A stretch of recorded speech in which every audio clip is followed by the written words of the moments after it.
British Prime Minister says the UK will forge a unique relationship with the European Union once it formally leaves the bloc. There's no such thing as a choice between soft Brexit and hard Brexit.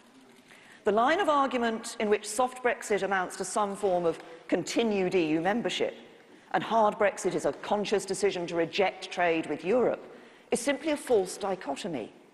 And it's one that is too often propagated by people who, I'm afraid to say, have still not accepted the result of the referendum. Because the truth is that too many people are letting their thinking about our future relationship with the EU be defined by the way the relationship has worked in the past. Now, May was speaking during the first day of the Conservative Party annual conference. She said that Britain will leave the EU in accordance with established legal procedures.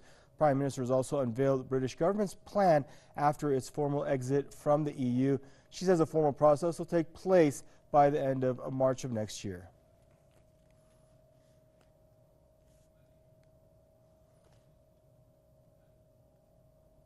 And joining us out of Bristol is Mr. Tony Gosling, investigative journalist. Hello, Mr. Gosling, and thanks for joining us on Press TV's Top 5 once again, sir. Now, of course, the British Premier is making these promises of a unique, quote, relationship, with the EU once out of the EU. But isn't it up to EU to make that distinction? Is May being too optimistic here? Well, look, our unelected Prime Minister, I remind people that nobody has elected Theresa May into that job, is really reflecting what I suppose Boris Johnson, who's now the Foreign Secretary, said, which was that the European Union was the same kind of vision as Hitler wanted for Europe. Looking at the power of the Hitler's corporations back in the war, Bayer, Siemens and Krupps are now some of the biggest, most powerful corporations in Europe. And I think there's a backstory to this exit, and that is that many people in the Conservative Party and elsewhere in Britain have woken up to what the European Union is really all about. Ambrose Pritchard Evans spoke in the Telegraph, was written in the Telegraph, and explained the CIA created the EU back at the end of the Second World War because they didn't want to deal with all these different countries. They wanted one embassy that they could go to. So Theresa May has kind of laid it down. This is about regaining sovereignty from Brussels, and it's going to take a couple of years by spring 2019. But I think she's doing absolutely the right thing in making sure that's absolutely clear. There's no fudging this issue. And what do you think the future of the UK is going? What do you think the future is going to hold? Pardon me, for the UK once officially out of the EU.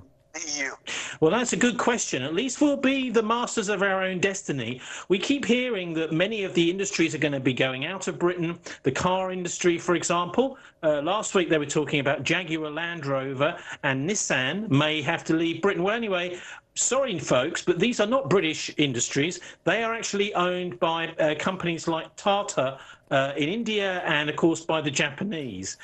So the cars are made in Britain, but they're not British cars anymore. And so a lot of this is scaremongering, I think, from abroad. Yes, I think some industries will go, but then that, of course, will leave a labour force, a load of expertise here in Britain to start to rebuild its industrial base. That's what I'd like to see.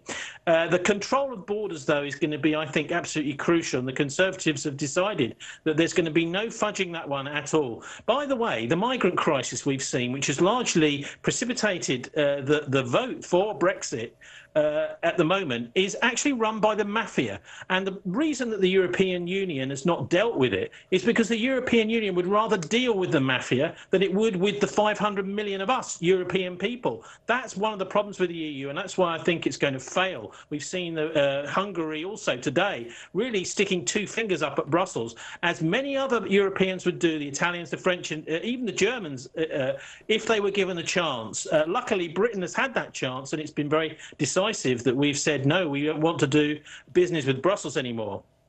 Thank you for your input, Mr. Gosling. That's Mr. Tony Gosling, investigative journalist, joining us out of Bristol.